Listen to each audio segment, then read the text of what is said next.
ഫോണല്ലേ? Hello hello hello.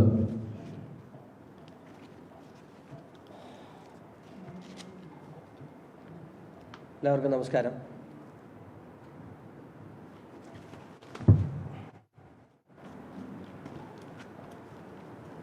വഖഫ് ബോർഡുമായി ബന്ധപ്പെട്ട് ഈ ദിവസങ്ങളിൽ നടക്കുന്ന ചർച്ചകളെ സംബന്ധിച്ച് നിങ്ങൾക്ക് എല്ലാവർക്കും അറിയാം. വളരെ നിർണായകമായ ഒരു വിധി കേരള ഹൈക്കോടതി കഴിഞ്ഞ ദിവസം വഖഫ് ബോർഡിൻ്റെ പ്രവർത്തനങ്ങൾ മരവിപ്പിച്ചുകൊണ്ടും അതിൻ്റെ ചുമതല ഒരു ജോയിൻറ്റ് സെക്രട്ടറിക്ക് കൈമാറിക്കൊണ്ടും ഒരു ഉത്തരവ് കേരള ഹൈക്കോടതി പുറപ്പെടുവിച്ചിരുന്നു. അതിനെതിരെ വഖഫ് ബോർഡും മറ്റൊരു പെറ്റീഷണറും സുപ്രീം കോടതിയെ സമീപിച്ചിട്ടുണ്ട്. ആ വിഷയത്തിൽ ഞാൻ തടസ്സ ഹർജി ഉന്നയിച്ച് ഞാനും സുപ്രീം കോടതിയിൽ പോയിട്ടുണ്ട്. ഇന്ന് പത്രസമ്മേളനം നടത്തുന്ന വിവരമെന്ന് പറയുന്നത് ഇതല്ല. അത് ഇത്തരം കാര്യങ്ങളൊക്കെ നിങ്ങൾക്ക് എല്ലാവർക്കും അറിയുള്ളതാണ്. ഇന്ന് പത്രസമ്മേളനത്തിൻ്റെ വിഷയമെന്ന് പറയുന്നത് ഇന്നും ഇന്നലെയുമായി കേരളത്തിലെ വലിയ തെറ്റിദ്ധാരണ പരത്തുന്ന പ്രസ്താവനകളാണ്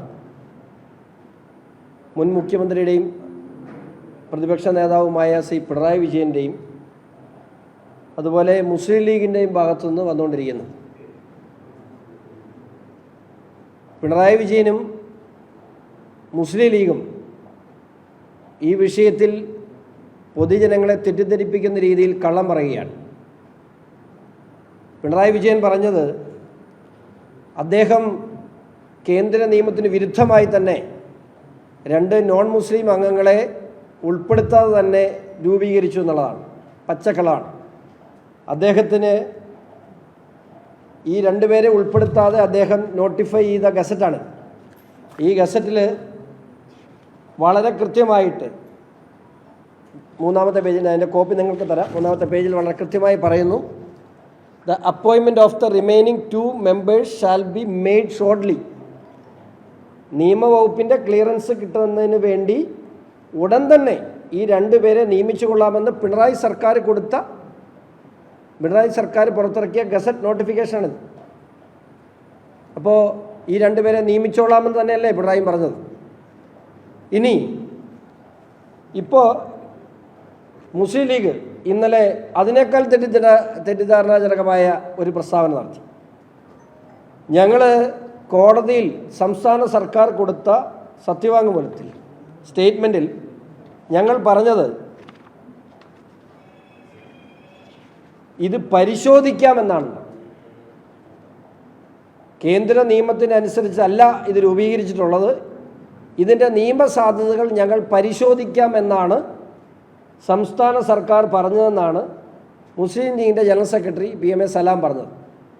പക്ഷേ അവർ കൊടുത്ത സ്റ്റേറ്റ്മെൻറ്റ് ഇതാണ്: taking note of all the above facts and informatives, the government is prepared to reconstitute the board strictly in compliance with the mandate of Section 14 of the United Waqf Management and Empowerment, Efficiency and Development Act 1995. അതായത് പരിശോധിക്കാന്നല്ല പറഞ്ഞത്, government ഇത് ഈ ബോർഡിനെ strictly in compliance with the mandate of section 14. Section 14 എന്താണ്? Section 14 എന്ന് പറയുന്നത് 11 അംഗങ്ങളെ എങ്ങനെ നിയമിക്കണം എന്നുള്ള വഖഫ് അമെൻമെൻറ്റ് ആക്ടിലെ ആണ് സെക്ഷൻ 14. അത് കൃത്യമായി ഞങ്ങൾ കംപ്ലൈ ചെയ്തോളാം, strictly in compliance with the act എന്നാണ് അഡ്വക്കേറ്റ് ജനറൽ, ഇപ്പോൾ ഒരു GP അല്ല അവിടെ വന്ന് അപ്പിയർ ചെയ്തത്. അഡ്വക്കേറ്റ് ജനറൽ അപ്പിയർ ചെയ്തപ്പോൾ അത് മുഖ്യമന്ത്രിയും ഈ വകുപ്പിന് നേതൃത്വം കൊടുക്കുന്ന മുസ്ലിം ലീഗും അറിഞ്ഞിട്ടല്ല എന്നൊക്കെ പറഞ്ഞാൽ അത് ജനങ്ങളുടെ കണ്ണിലുള്ള പൊടിയിടിയിലാണ്. പിണറായി വിജയനും ചെയ്തതാണ്, അത് തന്നെയാണ് ഇപ്പോൾ മുസ്ലിം ലീഗും ചെയ്തുകൊണ്ടിരിക്കുന്നത്. മുസ്ലിം ലീഗിനോട് ഒന്നേ പറയാനുള്ളൂ, ഭാരതീയ ജനതാ പാർട്ടിക്ക് മുസ്ലിം ലീഗിനോട് പറയാനത് ഒറ്റ കാര്യമുള്ളൂ: ഈ രാജ്യത്തൊരു നിയമമുണ്ടെങ്കിൽ അത് അനുസരിക്കാൻ മുസ്ലിം ലീഗും ബാധ്യസ്ഥരാണ്. കേരള സംസ്ഥാനം നിങ്ങൾ ഭരിക്കുന്ന, അല്ല, ഇന്ന് നിങ്ങൾക്ക് ഭരണ പങ്കാളിത്തമുള്ള സംസ്ഥാനമാണ്. പക്ഷേ കേരളം ഇന്ത്യയുടെ ഭാഗമാണ് എന്ന് മുസ്ലിം ലീഗ് മറക്കരുത്. ഭാരതത്തിൻ്റെ ഭാഗമാണ് കേരളമെന്ന് മുസ്ലിം ലീഗ് മറക്കരുത്. ഇത്തരത്തിൽ രാജ്യത്തൊരു നിയമം ഉണ്ടായാൽ ആ നിയമം അനുസരിക്കാൻ മുസ്ലിം ലീഗും പിണറായി വിജയനും ഒക്കെ ബാധ്യതയുണ്ട്. ഏതെങ്കിലും തരത്തിൽ ഈ രാജ്യത്ത് ഏതൊക്കെ തരത്തിൽ വർഗീയത വളർത്താവോ അതെല്ലാം ചെയ്യുകയാണ് എല്ലാവരും. നിങ്ങൾ ഇതിനെ സംബന്ധിച്ച് എടുത്തു പറയേണ്ട ഒരു വിഷയം, ചോദിക്കുന്ന ചോദ്യം എന്താണ്? പള്ളി കമ്മിറ്റിയിൽ ഹിന്ദുക്കളെ ഉൾപ്പെടുത്തുമോ? അമ്പല കമ്മിറ്റിയിൽ മുസ്ലിങ്ങളെ ഉൾപ്പെടുത്തുമോ? ഈ ചോദ്യത്തിന് BJPക്ക് വൃത്തിയായി ഉത്തരം പറയാനുണ്ട്. വഖഫ് ബോർഡ് എന്ന് പറയുന്നത് പള്ളി കമ്മിറ്റിയോ അമ്പല കമ്മിറ്റിയോ മുസ്ലിം പള്ളിയുടെ മഹൽ കമ്മിറ്റിയോ അല്ല. ആ കമ്മിറ്റികളുടെ ആ സ്വത്തുക്കൾ, പള്ളിയുടെ സ്വത്തുക്കൾ മാത്രം കൈകാര്യം ചെയ്യുന്ന ആണ് പള്ളി കമ്മിറ്റി, അല്ലെങ്കിൽ പാസ്റ്റർ കൗൺസിൽ, അല്ലെങ്കിൽ അമ്പല കമ്മിറ്റി, അല്ലെങ്കിൽ ദേവസ്വം ബോർഡ്. പക്ഷേ വഖഫ് കൈകാര്യം ചെയ്യുന്നത് മുസ്ലിം സമുദായത്തിൻ്റെ മാത്രം സ്വത്തുക്കളല്ല. കേരളത്തിൽ മാത്രമല്ല, ഓൾ ഇന്ത്യ തലത്തിൽ ഇതര സമുദായങ്ങളുമായിട്ടുള്ള നിരവധി കേസുകൾ, 40% വഖഫ് ബോർഡിൻ്റെ കേസുകൾ ഉള്ളത് ഇതര സമുദായങ്ങളുമായിട്ടാണ്. അതിൻ്റെ ഒന്നാമത്തെ ഉദാഹരണമല്ലേ മുനമ്പം ഇവിടെ കിടക്കുന്നത്, 2 തളിപ്പറമ്പ് കിടക്കുന്നു. ഈ മുനമ്പം വിഷയത്തിൽ തന്നെ ഇത്തരത്തിലൊരു നിലപാട് ഈ വഖഫ് ബോർഡ് സ്വീകരിച്ചെന്നുകൊണ്ട് അതിനകത്ത് 2 ഇതര മതസ്ഥർ ഉണ്ടായിരുന്നെങ്കിൽ ഈ നിലപാടായിരിക്കില്ലായിരുന്നു. അപ്പോൾ വഖഫ് ബോർഡ് എന്ന് പറയുന്ന ഒരു സർക്കാർ ബോഡി വഖഫ് സ്വത്തുക്കൾ സൂക്ഷിക്കാനുള്ളതാണ്. ശരിയാണ്, ആ വഖഫ് സ്വത്തുക്കൾ മുസ്ലിം സമുദായത്തിൻ്റെ കോൺട്രിബ്യൂട്ട് ചെയ്തിട്ടുള്ള സ്വത്തുക്കളാണ്. പക്ഷേ ആ സ്വത്തുക്കളുടെ വിവരങ്ങളും ആ സ്വത്തുക്കളുടെ ക്രിയാവിക്രയങ്ങളും നടക്കുന്ന ഇതര മതസ്ഥരുമായിട്ടുണ്ട്. കേസുകളിൽ 40% ഇതര മതസ്ഥരുമായിട്ടാണ്. അതിന് മുസ്ലിം ലീഗ് പറയുന്നത് എന്താ? ഇത് മുസ്ലിം സമുദായത്തിൻ്റെ അല്ല. ശരിയാണ്, മഹൽ കമ്മിറ്റിയിൽ BJP പറയാണ്, മഹൽ കമ്മിറ്റിയിൽ BJP പറയുന്നു അവിടെ 2 അമുസ്ലിങ്ങളെ ഉൾപ്പെടുത്തണം. തെറ്റാണ്. അതാണ് മഹലിന് മാത്രം വിഷയമാണ്. ഒരു പള്ളി കമ്മിറ്റിയിൽ ഹിന്ദുക്കളെ ഉൾപ്പെടുത്തണം, തെറ്റാണ്. അല്ലെങ്കിൽ ദേവസ്വം ബോർഡിൽ മുസ്ലിങ്ങളെ ഉൾപ്പെടുത്തണം, ശരിയാണ്. ആ സമുദായത്തിൻ്റെ മാത്രം സ്വത്തുക്കൾ കൈകാര്യം ചെയ്യുന്ന സ്ഥാപനങ്ങളാണ് NSSൽ, SNDPയിൽ ഒക്കെ ശരിയാണ്. പക്ഷേ ഇതങ്ങനെയല്ല. ഇതെല്ലാ വിഭാഗങ്ങളുടെയും സ്വത്ത് കൈകാര്യം ചെയ്ത് ഇപ്പം തന്നെ ഈ വിഷയം എന്താ? മുനമ്പത്തെ ഭൂമി ഉമീദ് പോർട്ടലിൽ നിയമവിരുദ്ധമായി ഉൾപ്പെടുത്തി. അപ്പോഴല്ലേ ഇപ്പോൾ വഖഫ് ബോർഡിനെതിരെ ഞാൻ കേസ് കൊടുത്തു. അതുകൊണ്ട് കൂടെയാണ് ഇതൊന്ന് മനസ്സിലാകണമല്ലോ ജനങ്ങൾക്ക്. അതുകൊണ്ട് മുസ്ലിം ലീഗിനോട് ഒന്നേ പറയാനുള്ളൂ, മുസ്ലിം ലീഗ് ഈ സംസ്ഥാനം നിങ്ങൾ കൂടി ഭരിക്കുന്ന ഈ സംസ്ഥാനം ഈ രാജ്യത്തിൻ്റെ ഭാഗമാണ്, നിങ്ങൾ മറക്കരുത്. മാത്രമല്ല BJP എടുക്കുന്ന നിലപാടുകളെ വർഗീയവൽക്കരിച്ച് സമുദായത്തിനുള്ളിൽ തെറ്റിദ്ധാരണ പരത്തി സമുദായത്തിൽ പ്രീതി നേടാൻ, അല്ലെങ്കിൽ പ്രീണന രാഷ്ട്രീയത്തിൻ്റെ ഭാഗമായി ഈ രാജ്യത്ത് വർഗീയത വളർത്താൻ മുസ്ലിം ലീഗ് ശ്രമിക്കരുത്. തെറ്റാണ്, അത് ഗുരുതരമായ തെറ്റാണെന്ന് പറയാതിരിക്കാൻ കഴിയില്ല. പിന്നെ ഈ രാജ്യത്തൊരു നിയമമുണ്ടെങ്കിൽ അത് കേരളമെന്ന് മാത്രമല്ല ഏത് സംസ്ഥാനത്താണെങ്കിലും അത് നടപ്പിലാക്കിയൊട്ടു ഒക്കൂ. അത് രാഷ്ട്രീയപരമായും നിയമപരമായും അതിനെ നേരിടും എന്ന് ഭാരതീയ ജനതാ പാർട്ടി അറിയിക്കുന്നു.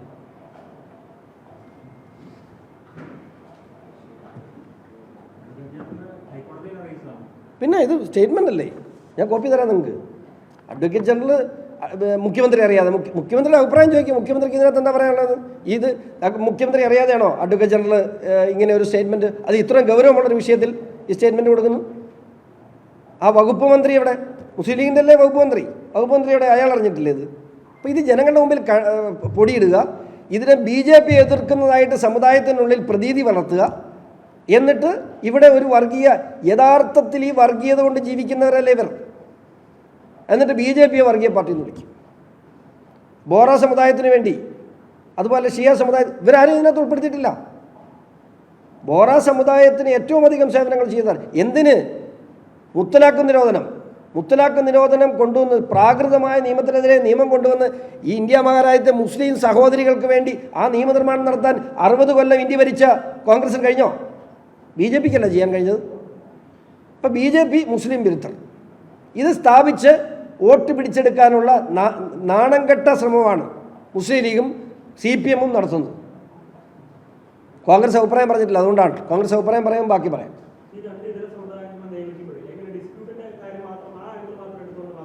തീർച്ചയായിട്ടും ആണല്ലോ, തീർച്ചയായിട്ടും.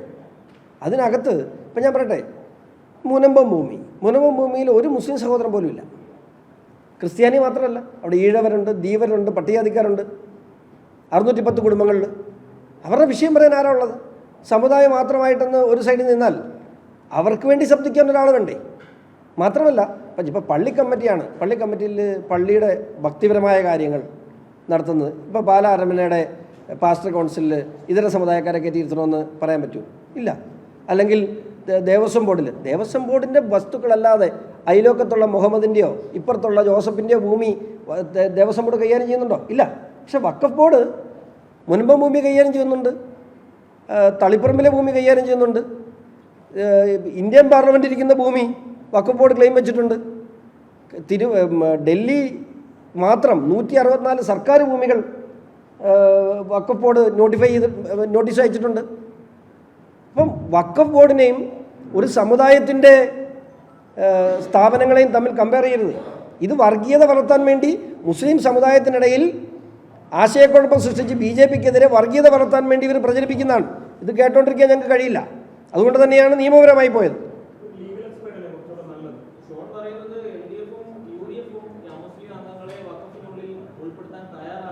അല്ല, പിന്നെ എന്തിനവർ ജനങ്ങളുടെ മുമ്പിൽ ഈ കാപട്യം കാണിക്കുന്നത്? അല്ല, അവർ കാണുമെന്നുള്ളതല്ല, അവരാണെങ്കിലും അല്ലെങ്കിലും അങ്ങനെ നടക്കൂ. അത് നിയമമാണ്. ആ നിയമത്തെ അനുസരിക്കാൻ ഇവരെന്തിനാണ് ഈ ഒളിച്ചു കളിക്കുന്നത്?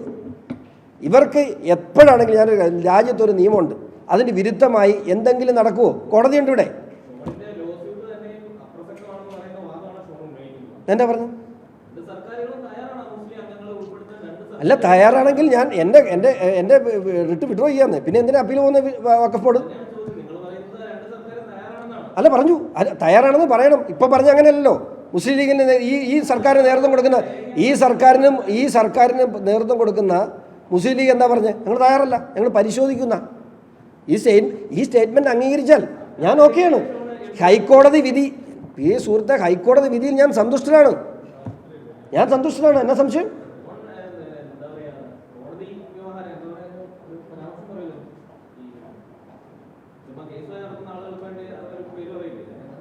വ്യവഹാരി. ഏത് ചാനലാ?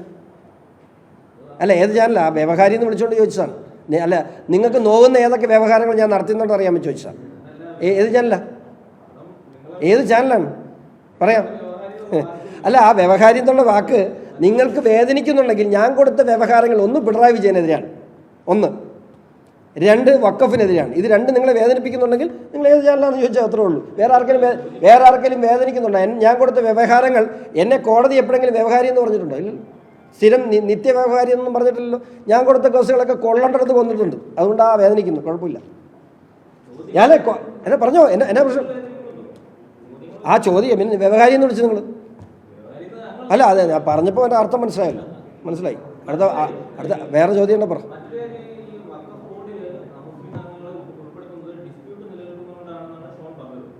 ഏത് ഡിസ്പ്യൂട്ട്? അത് കേന്ദ്രം വിശദീകരിച്ചിട്ടുണ്ടല്ലോ. അത് എന്തുകൊണ്ടാണ് ഇവിടെ നടത്തുന്ന രാഷ്ട്രീയ പ്രചരണങ്ങൾക്ക് മറുപടിയാണ് ഞാൻ പറഞ്ഞത്.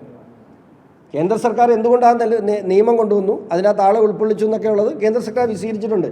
ഇവിടെ നടക്കുന്ന രാഷ്ട്രീയ പ്രചരണങ്ങളുടെ മറുപടിയാണ് ഞാൻ പറഞ്ഞത്.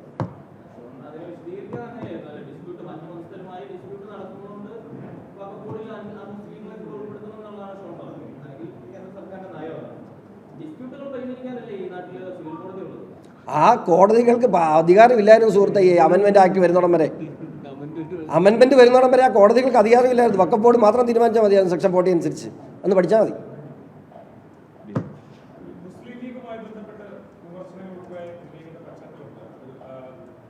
അല്ല, അവർ പറഞ്ഞെന്താ? പരിശോധിക്കുന്നു. പക്ഷെ അവരുടെ ഗവൺമെൻറ് വെച്ചേക്കുന്ന സ്റ്റേറ്റ്മെൻറ്റിൽ അങ്ങനെയല്ല പറഞ്ഞേക്കുന്നത്. അതിന് മുസ്ലിം ലീഗ് പറഞ്ഞതാണോ അഭിപ്രായം, സർക്കാർ കോടതി പറഞ്ഞതാണോ സർക്കാരിൻ്റെ അഭിപ്രായം? അതാണ് BJPയുടെ ചോദ്യം. ഞാൻ പറഞ്ഞത് വ്യക്തമാണല്ലോ. മുസ്ലിം ലീഗ് PMS എല്ലാം പറഞ്ഞതാണോ, കോടതിയിൽ സ്റ്റേറ്റ്മെൻറ്റ് കൊടുത്തതാണോ? എന്താണ് സർക്കാരിൻ്റെ അഭിപ്രായം? മുഖ്യമന്ത്രി പറഞ്ഞാൽ മതി. എന്തു തന്നെയാണെങ്കിലും ഇതൊന്നും ഞങ്ങളെ ബാധിക്കില്ല. കാരണം ഞങ്ങൾക്ക് നല്ല ബോധ്യമുണ്ട്. ഒരു നിയമം നടപ്പിലാക്കിയാൽ ആ നിയമം നടപ്പിലാക്കിക്കൊണ്ട് തന്നെ ഇനി ബോർഡ് കേരളത്തിലുണ്ടാവുള്ളൂ. അത് സുപ്രീം കോടതിയിൽ അത് കൃത്യമായി തന്നെ നേരിടും. ഒരു നിമിഷം വേണം.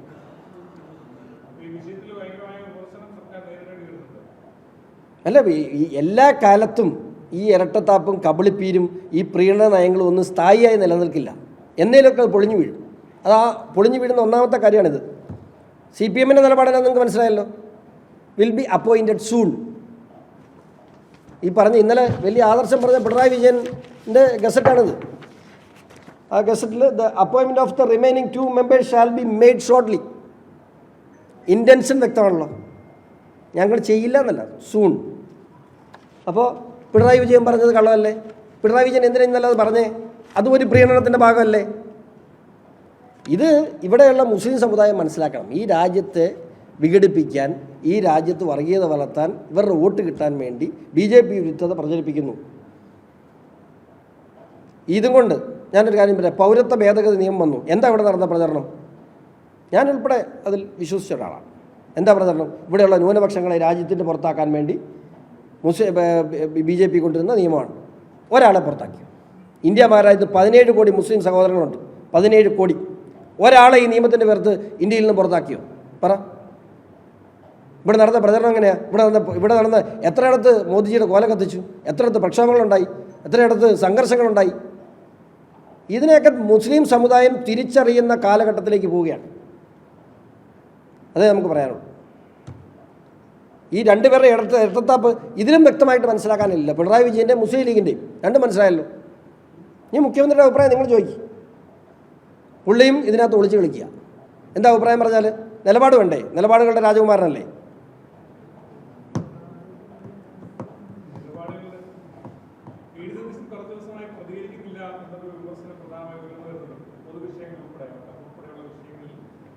അദ്ദേഹത്തോട് ചോദിക്കേണ്ടല്ലോ. ഞങ്ങൾ തന്നെയല്ലേ പറഞ്ഞേ, ആ വിമർശനമല്ല ഞങ്ങളും പറയുന്നത്. ഞങ്ങൾ അല്ലല്ല, ഇത് ഉത്തരവില്ല. ഈ ഇലക്ഷൻ മുമ്പ് പറഞ്ഞ കാര്യങ്ങളൊക്കെ ഇലക്ഷൻ കഴിയുമ്പോൾ അധികാരത്തിൽ വരുമ്പോൾ അത്ര എളുപ്പമല്ലല്ലോ.